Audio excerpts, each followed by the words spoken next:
কালকে আমরা রাজ্যসভাতে ফাইন্যান্স মিনিস্টারের অনেক দীর্ঘ বক্তৃতা শুনলাম। এর আগে লোকসভাতে উনি বক্তৃতা রেখেছেন বাজেটের উপরে। দেশের স্বরাষ্ট্রমন্ত্রী বাংলার কথা বলেছেন রাজ্যসভাতে, কিন্তু অত্যন্ত দুঃখের ব্যাপার যে দাবিটা আমাদের মাননীয় সাংসদ এবং national general secretary Abhishek Bandyopadhyay 140 দিন থেকে চাইছেন যে একটা হোয়াইট পেপারের মাধ্যমে বাংলার মানুষকে জানিয়ে দিন যে আপনারা কত টাকা দিয়েছেন।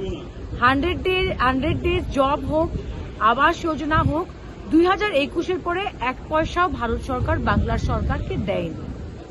এটা অত্যন্ত দুঃখজনক ঘটনা যে দেশের ফাইন্যান্স মিনিস্টার, হোম মিনিস্টার এত লম্বা লম্বা বক্তৃতা দিচ্ছে, কিন্তু 140 দিন থেকে আপনারা একটা হোয়াইট পেপার দিয়ে বাংলার মানুষকে বলতে পারছেন না যে কত টাকা দিয়েছেন।